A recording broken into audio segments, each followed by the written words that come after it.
Hello, Sagittarius Collective. Ako po si James from James Tarot PH. Ito po ang inyong monthly reading for February 2026. Ang bilis ng araw. Nasa pangalawang buwan na tayo ng 2026. So ano po naghihintay para sa inyo? Mga mahal ko Sagittarius, let's begin. Inhale and exhale. Holy Spirit, Spirit Guides, ibigay natin kay Sagittarius ang mga mensaheng dapat nilang malaman para sa buwan na ito. In your overall energy, meron po kayong the Seven of Wands. Beautiful. In the area of what you need to focus on, you have the Empress card. In the area of what you need, you have the Knight of Swords. In the area of what's affecting your current energy, you have the Two of Cups. Lovely. In the area of your near future, you have the Ace of Wands. Yehey, napakaganda. In your challenge for the week, or for the month rather, meron po kayong the Queen of Cups. In your fortune, meron kang the Nine of Pentacles. Beautiful. Kaching, kaching, kaching ito para sa'yo. Good for you. In your divine messages, meron po kayong the Page of Swords.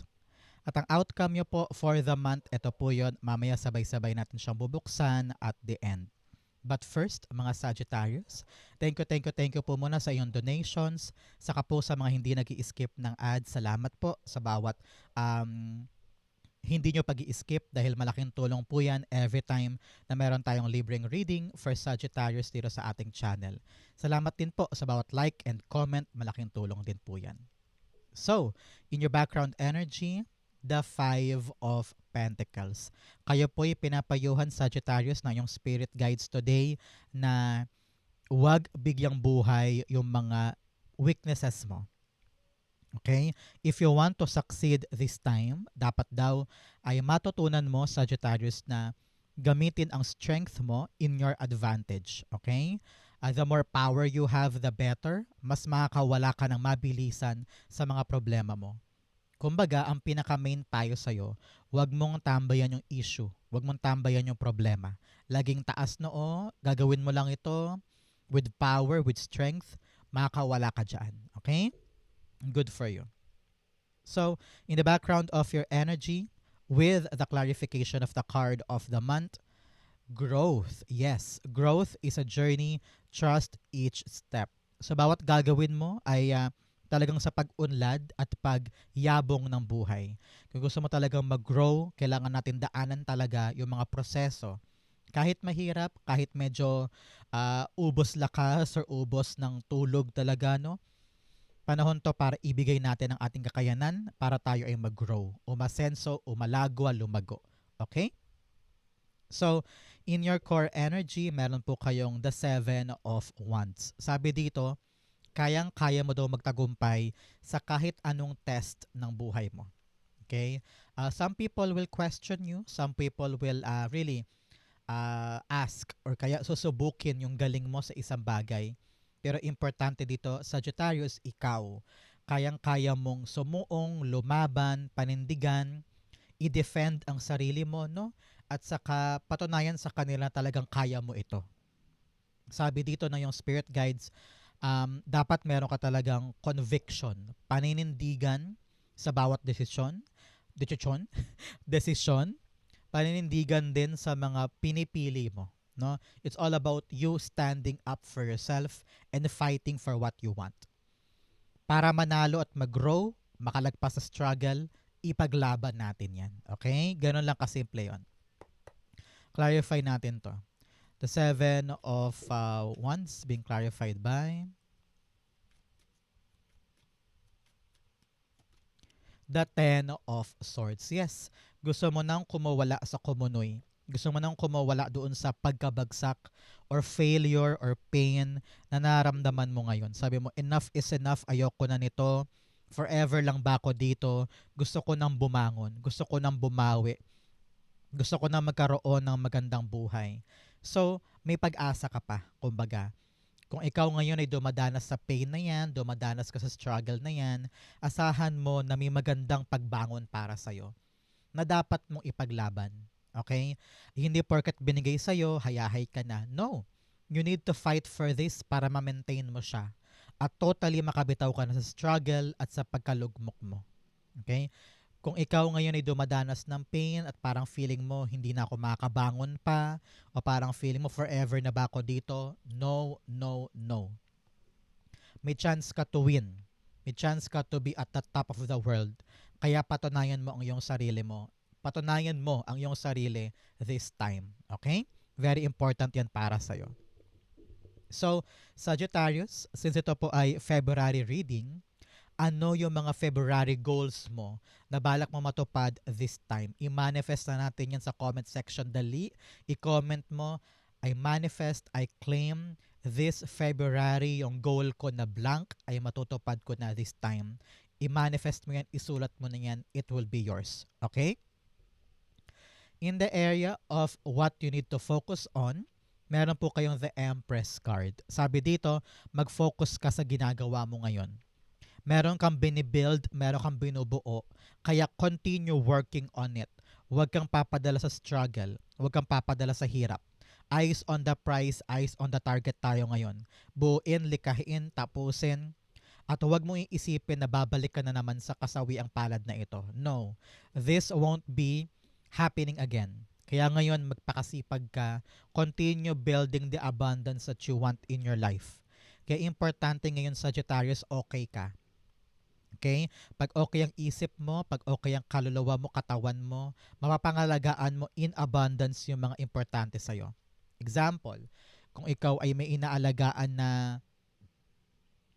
pwesto sa palengke, tapos kailangan talaga everyday ka nandoon, no? Kailangan talaga okay ang katawan mo para araw-araw kang mag-show up doon. Parang ganyan, okay?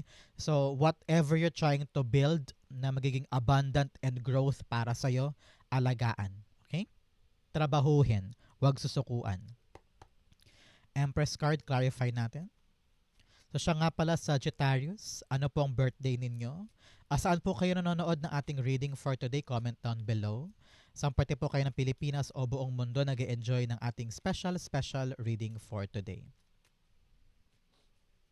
The Empress cards being clarified by the King of Pentacles. Yes, panahon to para maging sigurado para sa mga bagay na permanente at pangmatagalan. No? Kung ano man daw tong binibuild mo, na kine-create mo this time, make sure na yung kilos mo daw dito ay practical, Sagittarius. Ano, baka kasi yung ginagawa mo dyan ay masyadong superficial, masyadong malawak o malaki o magastos. Kailangan daw practical lang para makuha mo siya ng mabilisan at mas buo. Sabi dito, kailangan kumilos ka ng very sigurista ka. Hindi pwedeng naiilang, hindi pwedeng hindi ka sure, dapat sigurado, dapat matibay yung pundasyon to make sure na ito ay mabubuo talaga at mag-grow into abundance para sa'yo. Okay? Example, ang binubuo mo ngayon ay sari-sari store sa harapan ng bahay mo. Sabi mo, balak ko na mag-sari-sari store this time. Pero yung tinutumbok mo ay pwesto sa bayan. Pero ang mahal-mahal ng pwesto, hindi mo pa kaya ngayon. So, hindi practical, di ba? So, kahit sa harapan lang ng bahay, maaaring yun yung pinaka-practical para sa'yo para mapanghawakan mo, mag-grow naturally, at maging sure yung tagumpay doon. Okay? Parang ganon. So, congrats. Isa-isip mo yan, it will happen for you. In the area of what you need, meron po kayong the Knight of Swords. Si Knight of Swords, sinasabi na yung spirit guide Sagittarius na sugod laban. Magkaroon ka ng energy to fight for something that you want. Hindi pwede ngayon tutulog-tulog o kaya pabagal-bagal. Dapat daw tayo ay lalaban, susugod, kikilos. We won't waste energy. We won't waste time para sa isang bagay na alam nating para sa atin. Especially here with the Seven of Swords. Kitang-kita ko na maraming iba't ibang tao ang gusto din yung gusto mo. Kaya kapag dumating yung blessing, dumating yung opportunity, dumating yung magandang balita na ibibigay para sa'yo, grab it, take it, don't waste time. Sabi dito, parang wala ka rin daw chance para pag-isipan pa siya. Parang kukunin mo na agad, lalarga ka kasi sabi mo parang baka maagaw pa ng iba. Parang ganon. Okay? The Knight of Swords, clarify natin. Oops, tumilapon, the Seven of Wands. Meron kang 7-7 here, talaga namang very lucky ang buhay mo this time. So gamitin mo yung pagkakataon na ito, Sagittarius, to really use it in your advantage para makawala ka na sa struggles mo. Seven of Wands, clarifying our Knight of Swords. Sinasabi dito na yes, marami kang kaagaw, marami kang kakompetensya sa gusto mong yan. Very competitive siguro yung ginagalawan mo, or maraming mga taong pumupuna sa'yo at talaga namang pinapahirapan ka, or binabalakid yung gusto mo. So panahon to para lumaban, magkaroon ng undeniable energy, stamina, para maipanalo tong laban na ito. And huwag ka daw magkasayang talaga ng oras at panahon. Kasi baka konting kibot mo lang dyan, makuha na ng iba. Parang ganon. So fight, kaya mo yan. Win at all cost, and you will win this challenge na ito. Kaya mo to. Nakita ko naman na parang kung meron ka lang energy every single day, you have the stamina and also the determination para ilaban to, iyo ito. Okay? Very good for you. In the area of what's affecting your current energy, you have the Two of Cups. Si Two of Cups, sinasabi na yung spirit guides na this time around, i-align mo ang sarili mo sa higher self mo. Ano ba yung pinapagawa sa'yo ng yung spirit guides na gusto mong, parang hindi mo naiintindihan ko bakit mo ginagawa, pero ramdam mo na ito yung dapat kong gawin. So, your alignment this time will give you the push para ilaban tong isang bagay na ito. Kasi maraming susubok sa'yo eh. Whether papahinain ang loob mo, sisilipin ka, o kaya i-judge ka, no? Maraming triggering moments sa life para sa posisyon na yan. Pero ikaw, kung talagang alam mo para sa sarili mo na akin to, kukunin ko to, ipaglalaban ko to, you will stay here at the top and defending this post. Meron din po sa inyo, baka merong kontrata, negotiation, kung meron kayong interview na talagang kailangan mong kausapin tong taong ito, ipaglaban mo ang kaya mong gawin. I-offer mo ang sarili mo, ibenta mo ang kaya mo, ang alam ko baga parang i-advertise mo yung sarili mo para mapa-oo mo tong taong ito. Sa interview, sa negotiation, sa contract renewal, gawin mo yon. Show them all na ikaw yung best candidate para dito at ikaw yung best person to manage this post. Okay? For others, nakita ko po dito na kung meron kang taong kakausapin this time para linawin yung isang bagay, sabi dito, stand by your truth. Okay? Kung ano yung alam mong totoo, panindigan mo yun.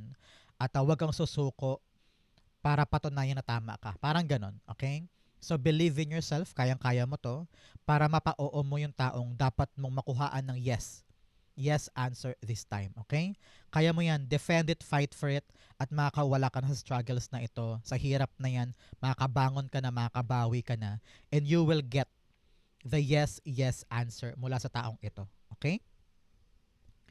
Clarify natin to. Two of Cups.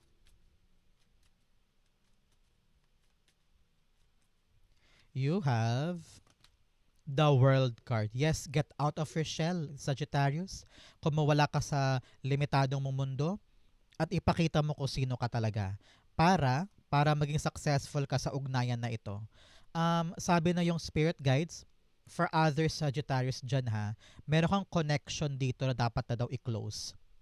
Para sa iba to, very very specific, hindi para sa lahat. Specific Sagittarius, meron ka daw partnership, whether kaibigan, katrabaho, business partner, or lover, no? Na dapat daw i-close na kasi pagod ka na hirap ka ng ipaglaban ng sarili mo, no? So ngayon parang you need to close that chapter, magkaroon na ng bagong level ang life mo, and start over. Parang ganon. Very specific yan kung sino ka man, Sagittarius dyan, para sa'yo itong mensahe na ito, okay? Biglang pumasok yung energy mo eh. So, meron kang dapat tapusin na isang ugnayan para makalaya ka na sa bigat at delubyo na yan. And hindi ka laging parang kailangan patunayan ng sarili mo sa kanya. Parang ganon. And now, you need to really live your life to the fullest para magkaroon ka na ng success moving forward. Okay? Kung sino ka man na nakarelate ka, nakaresonate ka, para sa'yo yan. But for others dyan na Sagittarius, talaga namang kung ano tong tinatrabaho mo na project or ugnayan or negotiation or kontrata, gawin mo makakaya mo and show the real you. kumbaga wag ka na magtira pa ng hiya or mag-reserve pa ng takot, no? Give it your all para magkaroon ka ng tagumpay, success sa conversation na ito or transaction na ito. Yun ang way para makawala ka sa pain, makawala ka sa kalugmukan, at magkaroon ka ng higher position or ma-defend mo yung post mo at mapatunayan mo na tama ka. Okay? Good for you. In the area of your near future, meron po kayong Ace of Wands. Si Ace of Wands, kitang-kita ko rito, new life, new beginning, new opportunity.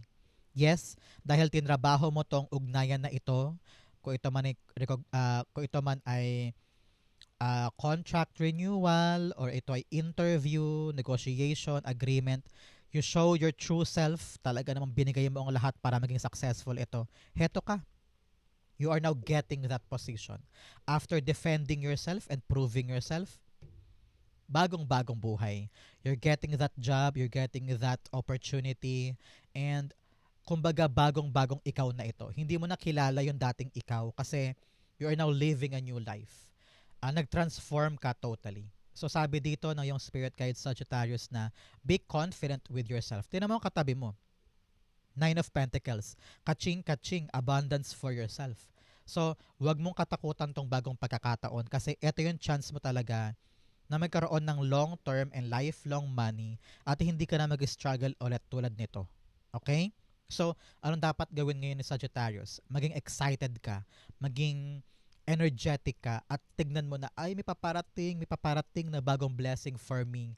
Nakakaiba sa nangyari before, and this one talagang tagumpay ang para sa'yo.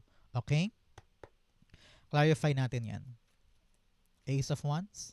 Nakikita ko rin dito, Sagittarius, in the near future, makakaisip ka ng isang magandang idea na parang, ay, alam ko na gagawin ko para lumago na ang buhay ko at magkaroon ng pagbabago. Teka, try ko to. So, there's this new plan, new idea na magpapa-excite sa buong katawan mo at susubukan mo siya. Okay? Ace of Wands. The Three of Swords. Yes, sabi ko nga, maging confident ka. Huwag kang matakot sa mga pain, suffering na dinanas mo in the past. Kasi baka mamaya meron kang bagong idea na-excite ka, no? Sabi mo, ay, subukan ko yun. Kaso naisip mo, ay, baka matulad na naman yung dati. Huwag na lang. Baka masaktan na naman ako. Baka mapahiya na naman ako. So, sayang. Kasi nga, inisip mo tong past heartache mo. So now, ang lesson dito, don't let your past get a hold and control your future. Huwag mo hayaan yung nakaraang sakit ay makaapekto sa napakagandang possibility sa life mo. Be confident, be proud of yourself, fight for this new beginning. Kung ano yung idea na yan, yung plano na yan, itry mo lang, subukan mo, maging adventurous ka, at tignan mo na hindi ito matutulad sa nangyari before. New life, new beginning, huwag mong sayangin. Okay? In your challenge, meron kang break chains and resentment. Sabi dito, tanggalin mo na yung paulit-ulit na pattern of pain. With a struggle and pagkabagsak dito and heartbreak, meron ka talagang mga bagay in the past na paulit-ulit na nangyayari. Heartbreak, pain, dismaya, kapatawaran, gano'n na naman, babalik na naman sa zero, paulit-ulit lang. So, kailangan pinpoint mo ngayon, Sagittarius, saan ba ako nagkakamali? Ano bang nangyayari? Bakit paulit-ulit lang? Kapag na-pinpoint mo na yan, mapuputol mo na siya sa life mo. May isip mo, kasi duwag ako minsan, kaya aatras na naman ako, ulit na naman. So, na-realize mo na ngayon na pag may sinimulan ako, hindi na ako aatras. Itutuloy ko na. So, you are really changing your life for the better. Putulin ang mga maling chains and patterns. And also, yung mga kinikim-kim mo daw, Sagittarius. Meron kang kinikim-kim na galit, tampo, sigalot, poot. Itapon mo yan because it will not help you in the long run. Okay? Don't harbor negativity sa puso mo, sa isip mo. I-let go mo yung past para magkaroon ka ng katahimikan at kapayapaan. Okay? In your challenge, meron ka pong the Queen of Cups. Sabi na yung spirit guides, sundin mo daw ang puso mo. Sundin mo ang kaligayahan mo. Huwag mo daw tong i-compromise para lang mapaligaya yung iba. Panahon daw to listen to your heart. Alam daw ng puso mo kung ano yung gusto mong gawin, kung anong gusto mong makuha, ilaban mo daw yan. Kasi diyan ka talaga totoong magiging maligaya. Okay? Clarify natin siya. You have the Queen of Cups. Wow, kinlarify niya sarili niya. Sabi niya, huy, follow your heart. Sundin ang puso mo. Sundin mo yung happiness mo. Bakit mo sinasayang ang oras mo sa isang bagay na hindi naman bukal sa'yo ang gagawin mo? Diba? You need to really give yourself the chance to be happy again. Okay? Queen of Cups, clarify pa natin. The Ten of Pentacles. Ten of Pentacles, long term. Sabi dito, panahon na to para maging seryoso tayo, Sagittarius, sa mga bagay na pangmatagalan, but at the same time, magpapaligaya sa'yo. Example, natanggal ka na sa regular job mo sa isang opisina, sa'yo mo ngayon, susundin ko na yung gusto ko, magpapaligaya sa akin, magbebenta na ako ng orchids kasi mahilig ka magtanim ng orchids halimbawa. So, kung yun ang hilig mo, yun ang mahal mo, hanapan mo siya ng solusyon para maging long-term ang kita mo dyan, long-term ang success, at magkaroon ka ng pangmatagalang abundance. Okay? So, sabi dito, ng iyong spirit guides, you now need to prioritize yung mga bagay na gusto mong alagaan na permanente mong mapapakinabangan. Okay? Example, pangarap mo din magtayo ng parlor kasi mahilig ka mag-ayos ng buhok-buhok, magupit-gupit. So kung yan talagang hilig mo, gagawa ka ng paraan para mapundar mo siya at magkaroon ka ng long-lasting na blessing mula dyan. Parang ganon. Okay? Kung ano man yung hilig mo, pakinabangan mo para kaching-kaching sa'yo for many, many years. Okay? In your challenge, fortune rather, you have finding sanctuary, opening to your spiritual source. Sabi dito, palakasin mo ang iyong religion ngayon. Ikaw ba'y very spiritual? Ano yung religion mo? Palakasin mo yan. If you're praying the rosary, gawin mo siyang habit every day. If you are planning to go to church every Sunday, gawin mo siyang habit para magkaroon ka ng lakas and grow closer to God. Okay? You also have ascending the mountain, keep going forward. Yes, abante, abante, abante. Para mawala ang pain, makapaghilom ka na, para makabangon ka na sa kinalugmukan mo, at makawala ka na sa struggles mo. Keep going forward. Okay? In your fortune, meron kang the Nine of Pentacles. Nine of Pentacles, panahon na to, Sagittarius, to really enjoy your life. Ngayong buwan na ito, kitang-kita kita na yung pinaghihirapan mo, binibili mo ng reward for yourself. For example, ngayong buwan na ito, bibili ka ng isang sapatos, bibili ka ng isang bagong makeup, o kaya magpapagupit ka, bibili ka ng bagong bag. Kung ano man yung mga gusto mo na alam mo yun, magpapatuwa sa'yo na parang, hay, binili ko to kasi pinaghirapan ko to. So, you need to really enjoy your life this time sa kabila ng mga pinaghihirapan mo, no? So, kung ikaw ay breadwinner, kung ikaw ay solo parent, or main sole provider ng family, wag mo daw kalimutan ang sarili mo na bigyan din ang sarili mo ng reward this time. Okay? For others po, meron po sa inyo, para sa ibang Sagittarius, nakita ko na ngayong buwan na ito, sisimulan mo na ang pagtatayo ng sarili mong negosyo na iniisip mo kasi na gusto ko na magkaroon ng sarili kong pera. No?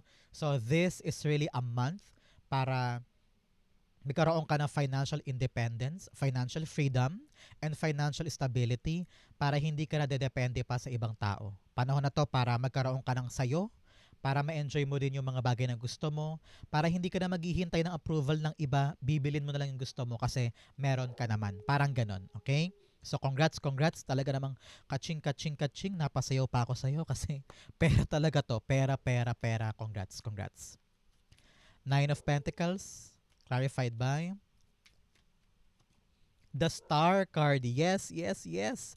Takpan ko lang siya kasi very, very FHM ang kanyang image. Ano? Pero sabi talaga dito, abot kamay yung pangarap mo pagdating sa kaperahan. Ano? Sabi ko nga, meron sa inyo naghihintay na makapagtayo ng negosyo or matanggap na sa isang trabaho na talagang sabi mo, pag nakuha ko tong trabahong to, meron na akong perang pansarili, maabot ko na yung pangarap ko. Mabibili ko na yung gusto ko. Parang ganyan. So ngayon, Sagittarius, stand up, tumayo ka, panindigan mo tong desisyon mo, defend your position, and patunayan mo sa kanila na magkatagumpay ka sa pangarap mong ito. Kayang-kaya mo yan. The money is yours. Stability in finances is yours. Abot kamay siya, kaya maging matalino ka sa bawat desisyon mo. Okay? In your divine messages, meron po kayong nothing will come of this situation. Yung mga takot mo, yung mga pangamba mo na baka maulit yung past, yung mga takot mo about what happened before na baka maulit ngayon, hindi yan mangyayari ulit. So, walang mangyayari sa mga fears na yan, itapon mo sa bintana yan. Okay? You have conclusions are within reach. Wow! Malapit ka na daw matapos sa struggles, ang mga mahirap sa mga pabigat, sa mga gapang mo, no? Kung ano yung pinaghihirapan mo, patapos sa daw yan, i-claim mo to, it will be yours. Claim that, claim that. In your divine messages, meron po kayong the Page of Swords. Sabi dito, kung meron ka daw mga bagay na hindi naiintindihan, kung meron ka mga bagay na malabo, na parang ano daw sabi niya, ano nga yun, hindi ko gets, aralin mo, tanungin mo, reach out, mag-reach out ka sa tao and get the information na kinakailangan mo. Hindi pwedeng, ay okay na yun, sige, okay na yun, saka na lang. No, you need to know the truth para alam mo yung galawan mo. The more knowledge you can get, the better. Para kung ano man yung papasukin mo, alam mo ang dapat mong gagawin. Okay? Very important yan. Clarify natin. Sabi rin dito, huwag ka nang mahiya kasi tanungin mo na daw, linawin mo na sa kanya kung ano yung dapat mong malaman para hindi ka nanguhula ng ganyan at hindi ka umaasa sa mga maling bagay. You need to know the truth, the whole truth, and nothing but the truth. Okay?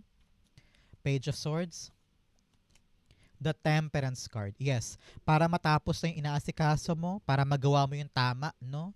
Para hindi ka magkamali sa proseso, alamin mo daw. Example, ikaw ay mag-a-apply pa Japan.